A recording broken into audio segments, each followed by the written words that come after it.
आमेर के राजा राजदेव कछवाहा के पुत्र कल्हणदेव के पुत्र राजा कुंतल जी का एक विवाह कोलासर तीतरवाड़ा के पूर्णमल बड़गुजर की पुत्री लाडारानी से हुआ था। राजा कुंतल जी ने देवती में मंदिर और कुंड का निर्माण करवाया। वहीं देवती के तालाब में स्नान करते समय डूबने से कुंतल जी की मृत्यु हो गई। यह खबर आमेर आने पर महारानी लाडारानी बड़गुजर जी आमेर में अंबिकेश्वर महादेव के मंदिर के पास सती हुई थी। लाडारानी बड़गुजर जी की छतरी आज भी आमेर में मौजूद है।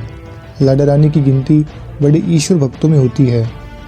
आमेर के कछवाहा राजा भारमल के समय में देवती के राजा ईसरदास बड़गुजर ने चूहड़ खान बिलोच की सहायता से 1544 से 1556 ईस्वी के बीच आमेर पर चढ़ाई की थी, किंतु कुंवर भगवंत दास कछवाहा से हारकर ईसरदास बड़गुजर को पीछे हटना पड़ा। भगवंत दास कछवाहा और ईसरदास बड़गुजर दोनों एक दूसरे के हाथ से घायल हुए थे। इस युद्ध में रामदास कछवाहा के पिता उदा कछवाहा वीर गति को प्राप्त हुए थे। दिल्ली के सुल्तान शेर शाह सूरी का मंत्री हेमू, जिसको हेमचंद्र विक्रमादित्य भी कहते हैं, वह देवती का रहने वाला था। उसके प्रभाव से देवती के राजा ईसरदास बड़गुजर का पठानों से काफ़ी संपर्क रहा। शेर शाह की मृत्यु के बाद पठान आपस में लड़ने लगे, जिसका लाभ उठाकर बादशाह हुमायूं ने दिल्ली पर अधिकार कर लिया।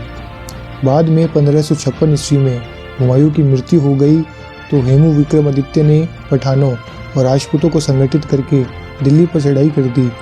हेमू की सेना के साथ देवती के राजा ईसरदास बड़गुजर और अलवर का हाजी खान पठान भी शामिल हो गए। हेमू ने ईसरदास बड़गुजर और हाजी खान पठान तथा राजपूत एवं पठानों की सहायता से दिल्ली से मुगलों को भगा दिया और हेमू विक्रमादित्य का दिल्ली पर अधिकार हो गया। दिल्ली के युद्ध में मुगलों की हार का समाचार जब बहराम खान को मिला, तब वह अकबर को लेकर 20,000 सैनिकों सहित दिल्ली की तरफ बढ़ा। हेमू भी मुगलों से युद्ध करने के लिए अपनी सेना लेकर दिल्ली से निकला। हेमू की सेना में 1500 हाथी तथा 30,000 घुड़सवार थे। 5 नवंबर 1556 ईस्वी को दोनों सेनाओं के बीच पानीपत का मुकाबला हुआ, जिसमें हेमू की आंख में तीर लगने के कारण वह युद्ध हार गया और विजय मुगलों के हाथ लगी। मुगलों ने हेमू को पकड़कर उसका कत्ल कर दिया।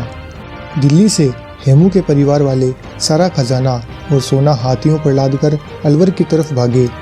अकबर ने हेमू के परिवार का पीछा करने हेतु पीर मोहम्मद, सईद खान और हुसैन खान को भेजा। मुगल सेना ने पहले तो अलवर पर आक्रमण कर हाजी खान पठान को परास्त किया था और फिर 1557 ईस्वी में जनवरी के महीने में देवती के बड़गुजरों पर आक्रमण कर दिया। देवती के राजा ईसरदास बड़गुजर ने मुगलों से भयंकर युद्ध लड़ा था। युद्ध से पहले राजपूत नारियों ने जौहर किया था। बाद में देवती के बड़गुजर राजपूत तथा राजा ईसरदास बड़गुजर मुगलों से भिड़ पड़े।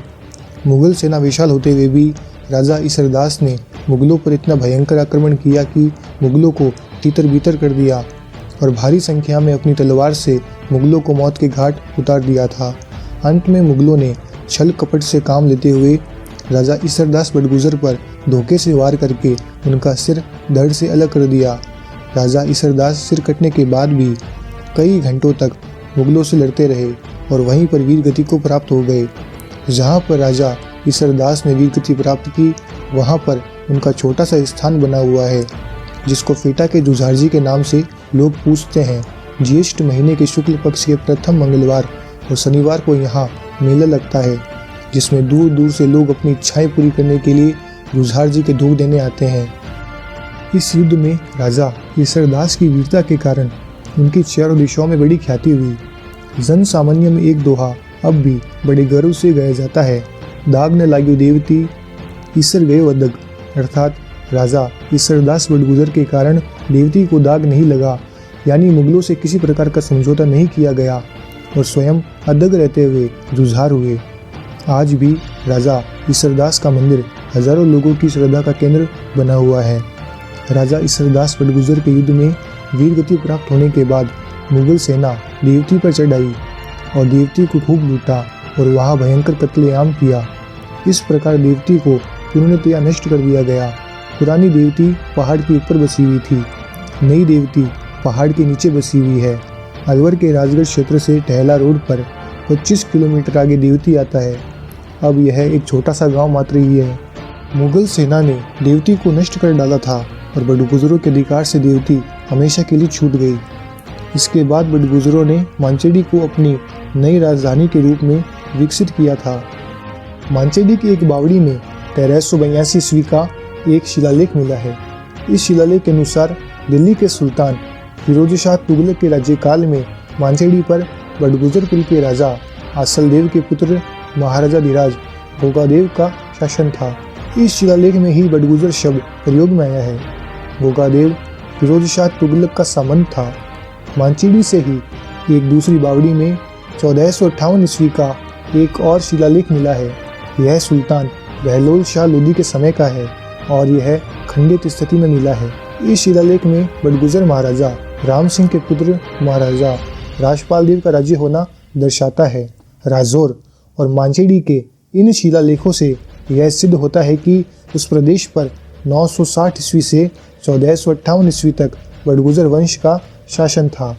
भानगढ़ पर कछवाहों से पहले बड़गुजरों का अधिकार था।